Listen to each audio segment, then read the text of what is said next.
OMG, as the kids say. It is Tuesday, November 9th. I'm Guy Adami. I'm always joined by my dear friend Dan Nathan. You are watching Market Call. We renamed the show, but we're still bringing you the top macro headlines of the week and our best investment and trading insights. We're going to be joined by the great Chris Vecchio, the senior strategist at DailyFX.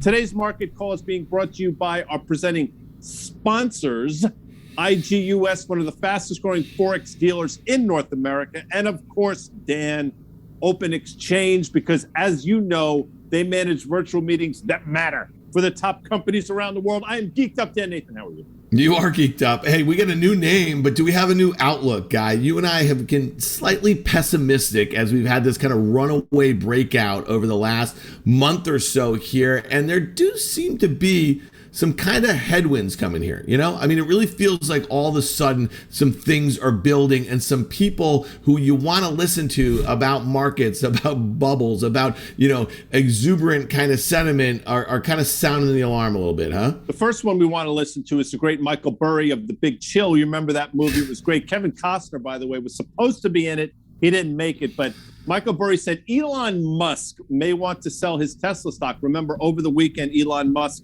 tweeted to his million or so followers, should I sell Tesla stock? And they emphatically said yes.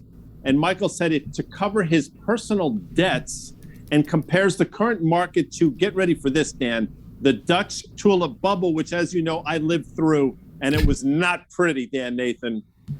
Yeah, Guy, 63 million followers, 63 million followers. And I think the point that Michael Burry brings up is that, he doesn't pay tax because he doesn't get paid by the companies that he founded and works for. And what he does is he goes to the big investment banks and he pledges his stock against massive sorts of loans, right? And so when you think about it, sooner or later, when you have options, stock options coming due, ultimately you have to exercise them and pay tax on them. So that's what's happening here. This is a kind of funky situation, especially when you consider how much Tesla has rallied over such a short period of time, gaining a $500 billion in market cap in the last 2 months or so. So I guess Burry's point is this is kind of a bit of a ruse if you think about it. So pulling your 63 million Twitter followers and saying, I'm going to do what you say, whether I should buy or sell stock. I think there's a lot of issues here. I think he front run the company here. Supposedly his brother, who is involved with the company, also sold stock before that announcement. And what's important here is the unusually positive sentiment around this story. It is divorced from fundamentals, and now we see the stock over 10% from its highs from just last week. And I guess the point is, if you were to see this stock come back to a level that you've talked about, that $900 breakout level, right, that it had not been above since this past January, if it were to come back there, that would be a 20-25% peak to trough decline. It's the fifth largest stock in the S&P 500. So what does that mean for the broad market? That would make a lot of sense to me, by the way, if it were in fact to do that. And we're showing some signs of it today. What does it mean for the broader market? Well, it means we're right up against this uptrend line that you drew. That's a great line, by the way. And again, that 200-day moving average, which as we speak, it's amazing. When we first started doing this a while back, we talked about a 200-day moving average either side of 4,000. Each passing day it grows. Now it's about 4240. And again, it's right in the crosshairs. If you look, that is effectively that 200-day moving average works as a trend line. And I think if we do break this short-term uptrend line that you have drawn, the first level is 4480 or so, which is the 50-day, and then the 200 days in the crosshairs. It's a lot of interesting things going on below the surface we've talked about for a while. The only thing impervious has been recently until now, I guess, the S&P 500, Dan. Yeah, and if you look at the NDX, the NASDAQ 100, we know those 5 or 6 names that we talk about: Microsoft, Apple, Google, Amazon, Facebook, and now Tesla. So that's 6 names. They make up about 25% of the S&P, but they make up nearly 50% of the NASDAQ 100 here, which is pretty astounding if you think about it. And I'm agreeing. These charts look basically identical, Guy, but if you were to get like a Microsoft, which is outperformed, or an Amazon that's outperformed of late, and you were getting them all going in the same direction, you could have a bit of a snowball situation, and then you are sniffing that 50-day moving average in a heartbeat, I think. And your 200-day is really lining up, and it's crazy to think about, Guy. It literally will be near the October lows, right? And that does not seem too unreasonable if we were to have a sell-off over the next few weeks into year end.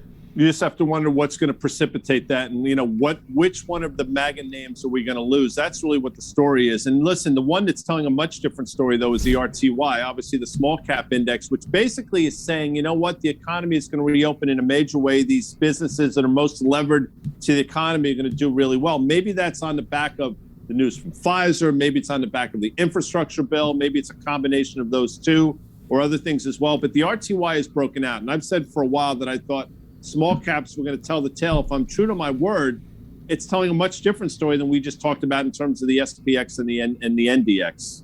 Yeah, it is. I mean, listen, you're seeing this rotation, right, out of some growth names into more GDP cyclical sort of names here, or GDP sensitive, that is. And that infrastructure bill obviously helped that narrative a little bit. But that lack of performance over the last 9 months really does make a bullish case if you buy into the fact that some of the growth that we lost in Q3 might be picked up in Q4 and helps accelerate into 2022. That makes sense to me. Listen, you know the levels here. You could look at the RTY, you can look at the IWM, however you want to do it. That breakout level that we just had last week should serve as support. If it comes back in and holds that 200-day or the 50-day-ish or whatever, I think that's fine too. But if you're bullish on the U.S. economy, then you probably want to be positioned bullishly in the Russell 2000 here, and you have the levels to shoot at on the downside that should be support. Without question. But there was a time and place when Apple was sort of the barometer for the broader market. Maybe it was Amazon. I think today it's Tesla, which is the chart we're looking at now. And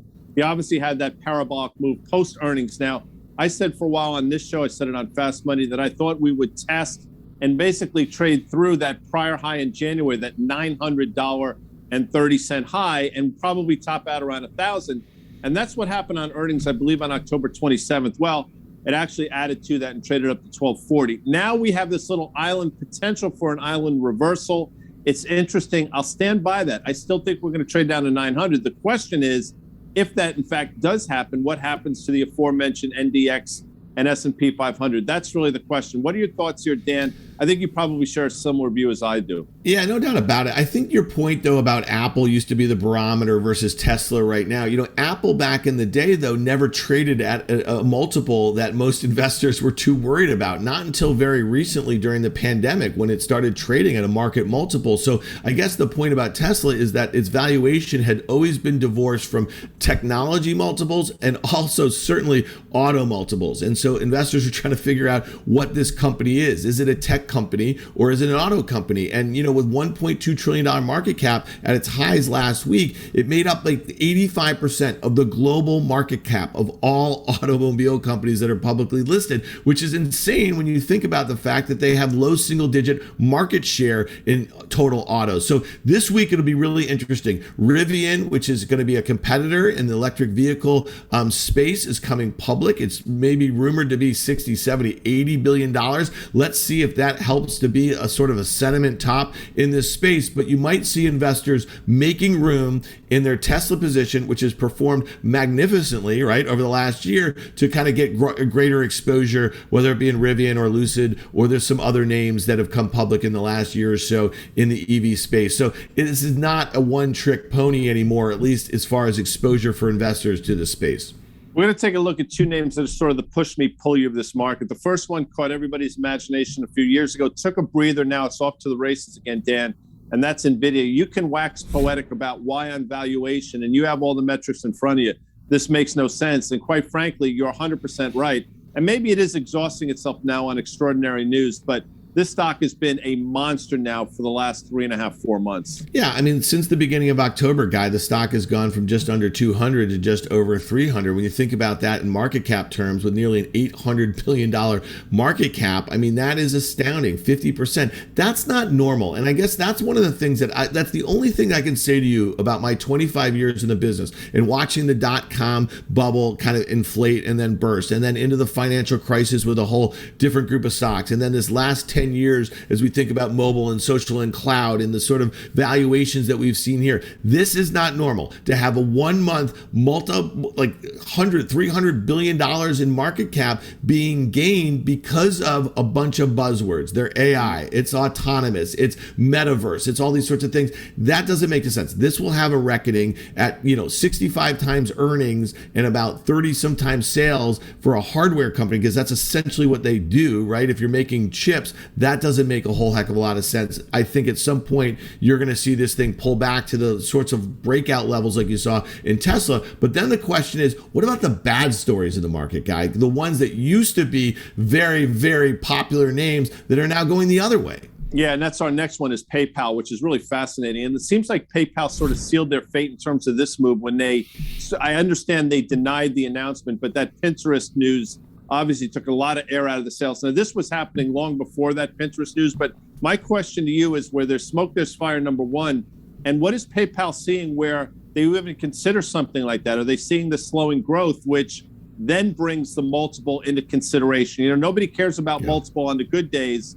But when this things start going pear-shaped, everybody points to multiple as a reason why. Yeah, and I think what's important is that this was the poster child for kind of fintech, for this really disruptive sort of fangled, if you will, not fang, pun intended there, no pun intended, but, kind of the disruption of the incumbents in the big financial space. And you and I used to remark at its highs in the summer, it had like a $330 billion market cap, which was bigger than like Bank America. When you think about what they do and how many consumers they touch, it kind of is dwarfed by the major money center banks. So the valuation was really high, and you had 2 quarters of massive deceleration. And listen, it's lost $100 billion in market cap. There are only 100 stocks in the S&P 500 that have north of $100 billion in market cap. It's lost that since July from the highs, because growth is expected to drop to basically the high teens percentage-wise in earnings and sales next year from, let's say, the low 20s this year and the mid 20s last year, when you saw this massive acceleration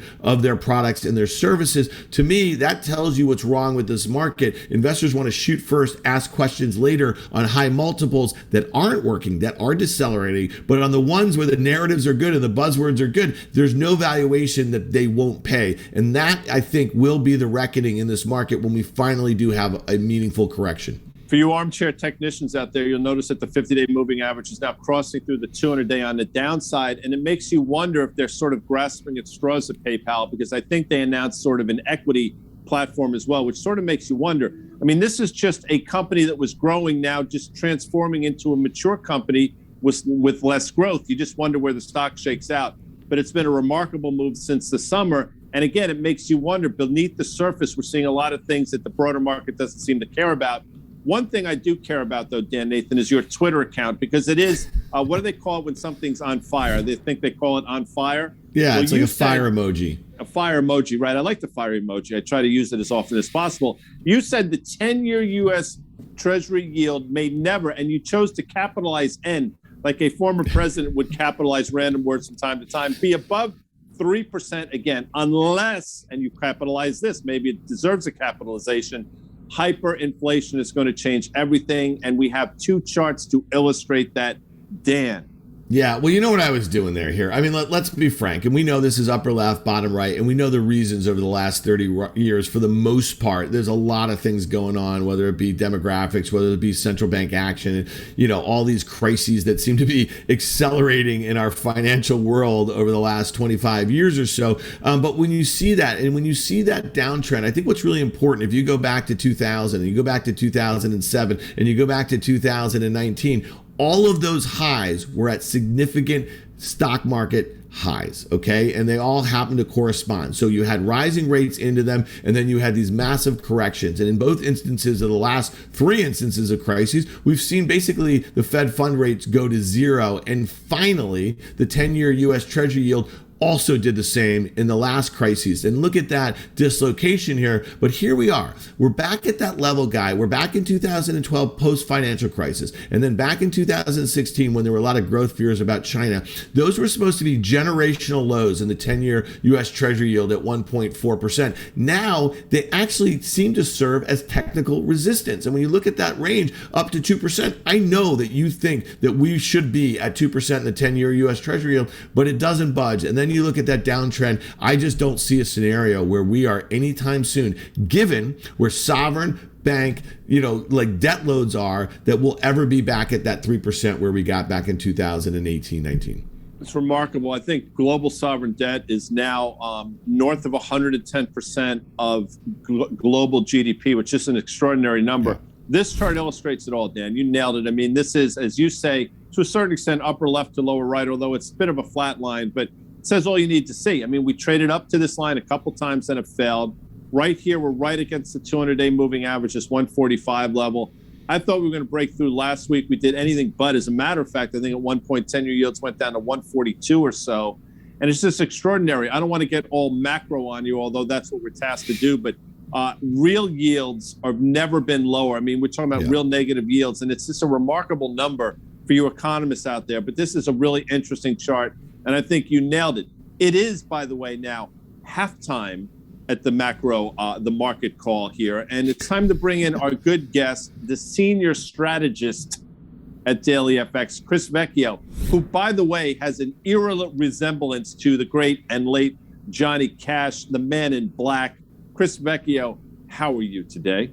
Doing well, doing well. Hope you guys are doing well. We're doing really well. Are on fire this morning. This is a great chat. Well, wait, hold on. Chris Vecchio, you were introduced as a good guest. I would say you're a great guest. This has got to be like his, 20th appearance on the market call, on the newfangled market call here. I think he's a great guest, Guy. But let me ask one question of Chris Vecchio here. Chris, you just heard our discussion about rates, okay? And when you think about it, Guy ended it, I think, in a really important way, that real rates have never been lower, right? Because where inflation expectations are and where the U.S. 10-year or where Fed funds is right here. What if we saw inflation expectations abate, but we don't see growth accelerate, and then we don't see a scenario where rates are going higher in a meaningful way? And do we find ourselves in this stagflationary environment, which I think we would all agree would be very bad for stock market valuations right here? Sure. Yeah, stagflation would be bad for stock market valuations right now, but it doesn't look like we're looking down that pipeline in the near term. We're going through a mini boom right now. Inflation is high, but so is demand. The labor market is improving very rapidly, as not what we've just seen through that most recent non-farm payrolls report, but the jobless claims figures persisting at cycle lows and digging deeper. It's just worth pointing out that the Atlanta Fed GDP tracker for Q3, which expected growth at 0.2%, lower than the actual reading of 2%, is now growth at 8.5% annualized for the fourth quarter. So that's extremely high. The data we've seen through October right now is incredibly strong. But this point that you bring up about real yields, we're talking treasury yield, less inflation, digging to fresh all-time lows. And that may be one of the reasons coming off here, and one of the reasons why gold is gaining ground right now. Gold prices love lower real yields, and that could be a good thing for bullion in particular. So when we talk about a dollar here, we're going to talk about the rate hike odds very shortly, but rate hike odds may have hit a near-term ceiling. We see that real yields are digging lower. This sets up a very interesting opportunity for the dollar to trade sideways here for a few weeks, and for gold prices to perhaps break above that key 1835 swing level established over the summer, which, if we do so, we climb through that descending trend line from the August and June swing highs that we had from last year and this year, and that puts gold back in bullish breakout territory. It's interesting, Chris, that you mentioned that, because I think we saw some recent weakness in the dollar. I happen to think it's on the back of the potential for Lael Brainerd to be the next Fed chair. I think a lot of people are starting to talk about that. Obviously an extremely dovish person, and we'll see what that means. I think that's why you saw this little bit of a lower tick in the dollar, and I think that's why you're seeing this uptick in gold. But now you mentioned the dollar being sideways. We saw that chart. Let's take a look at this gold chart, because we are right up against that downtrend from last summer, that August high of last summer. What are your thoughts here? Are we breaking through? It's just one more failed attempt to get through that trend line. I do think that gold could break out higher here. I'm not going to put much stock in it, however, because I think the longer term machinations of policy and the way markets are moving stand against gold having too significant of a rally. I also don't think that Brainerd is going to be the next Fed chair. Look, you have Powell, who is a Republican, confirmed by a Republican Senate when Trump was president. And Republican senators have basically said that Brainerd is a non-starter. I don't think she could pass a confirmation hearing, to be honest. And so I think that this is more of just doing the due diligence, keeping the Warren crowd of the Democratic Party happy, saying that they're interviewing the right people. Powell is going to get reappointed, and somewhat of a Jessica Chastain in Zero Dark 30. I know you guys don't like 100% certainty, so I'll say 95% chance that Powell is reappointed as Fed chair. Such a great movie. I'm so with you on that. You are the man, Chris Vecchio, getting into the pop culture. Our third story here, and this has been, Dan Nathan is the OG with this stuff, but Bitcoin, Ether hit records amid broad rally in cryptocurrencies. Dan, I think the market cap of crypto, please correct me if I'm wrong, is now north of $2.5 trillion, 25% or so of that of gold.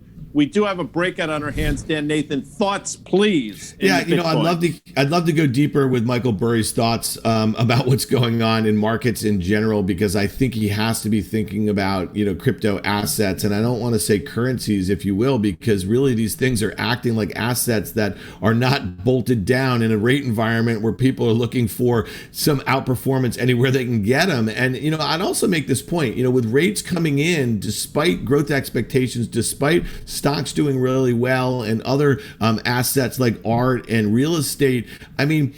Crypto looks like they're not worried about higher rates. If the worry it was that if we were going to start to tighten up a little bit, that you might see crypto come in, that's not happening. And so, you and I were talking about a guy over the last couple of weeks, that 200-day moving average in Bitcoin all the way down there at 45,000. Man, if you saw a back and fill towards 50,000 on a technical perspective, the way this thing has moved over time, you love to see those 20-30% pullbacks if you are a long-term sort of holder and looking to add, because it's really hard to add on a breakout after you've seen 30,000 to 70,000. I know, Chris Vecchio, you're taking a look at crypto assets here. Do you agree with that? That's a beautiful setup for a breakout, that little flag that it made, but I think a lot of long-term holders would have preferred a move back towards 50,000 to kind of reload on some.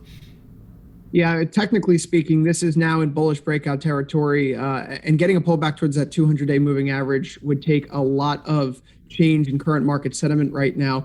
We call Bitcoin and these other cryptocurrencies, the risk assets. So it really would mean that we see a bigger slowdown in the growth that we're experiencing right now in the NASDAQ, a turnaround in growth conditions altogether. I find it most interesting, however, that when we took a look at different correlations across various instruments, Bitcoin and Ethereum, they tend to have the highest correlation with the two-year forward rate. So what would interest rates be 2 years from now if we're looking at 2 years advance in the future beyond that? That suggests that, even if rates do go higher, there is this inflation hedge aspect that's still coming into play. And yes, while the gold market cap, I believe, is a little over $11 trillion right now, incrementally, we've been talking about this for several months now. Every time a portfolio manager has $1 to invest in something that's considered an inflation hedge, are they going to gold and silver, or are they going to Bitcoin and Ethereum? And the answer remains Bitcoin and Ethereum. We're finding more and more utility, perhaps for these cryptocurrencies, as Web3 expands, as now this metaverse comes into play.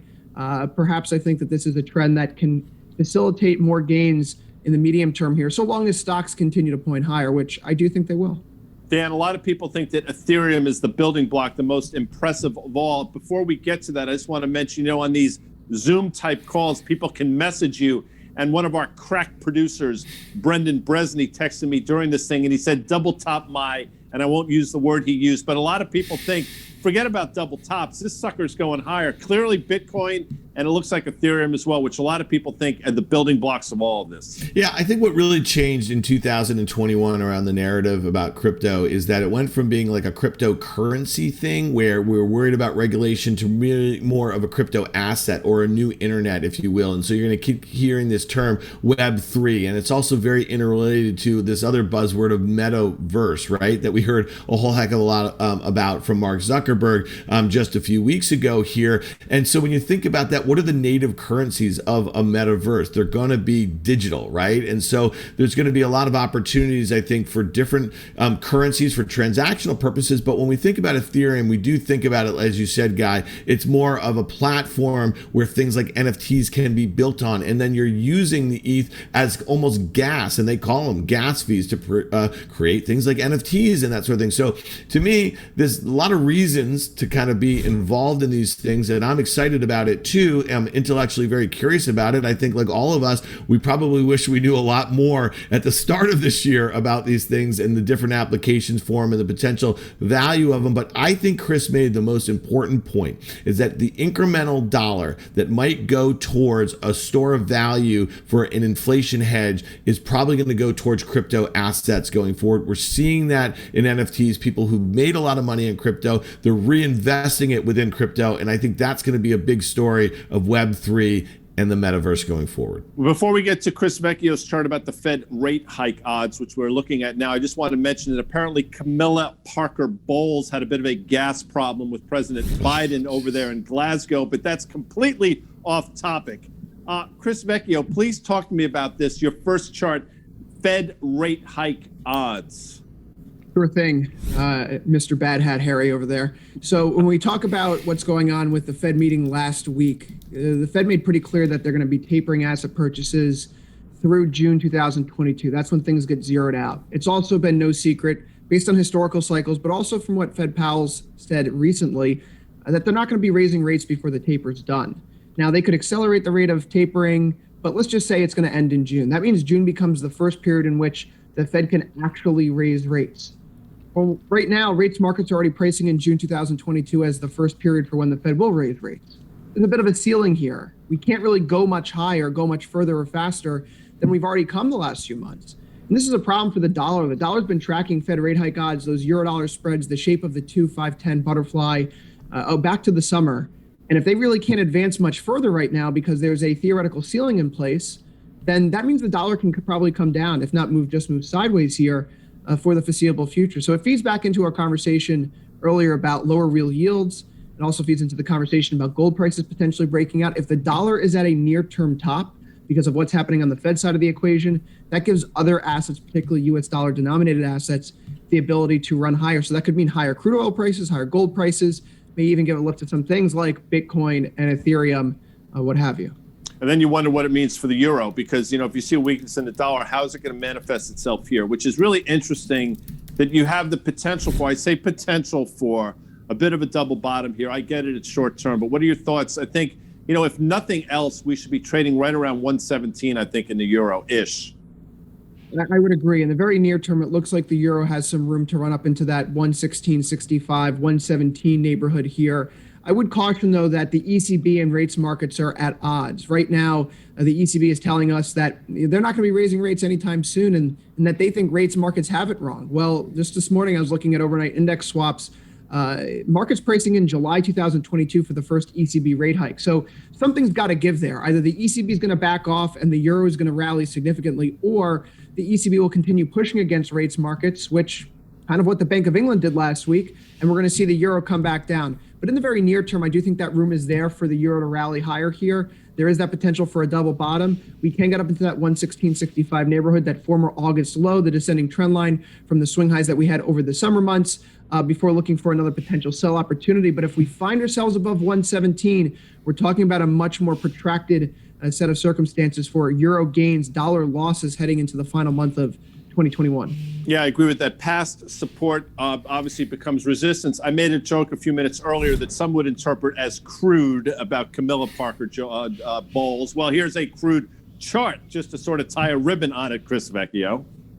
Well, gas prices are going higher. We're also seeing oil, the underlying, move up higher as well. We're coming up to a significant technical test right now from that ascending trend line from the August and September swing lows. We traded underneath it at the start of November. We're now back there, treating former support as resistance. If we find ourselves back above 83.5 here by the end of this week, that puts crude oil back in bullish breakout territory, continuing its uptrend, not just towards the 85 plus figure for new yearly highs, but ultimately moving up towards that OPEC fiscal break even for 2021, which is $92 a barrel. They remain obstinate, even around COP26, about not changing oil production. We've actually even heard that some OPEC ministers are now talking about a potential surplus next year, which makes them even more reticent about increasing supply in the very near term. So oil prices, again, the big factor here is global demand, global GDP. If you go back 30 years, look at global demand for oil on a quarterly basis, measured against global GDP, the correlation is 0.97. The U.S. economy is on fire right now, 8.5% annualized growth thus far through the early weeks of Q4. Oil prices should be moving up here in the final months of the year.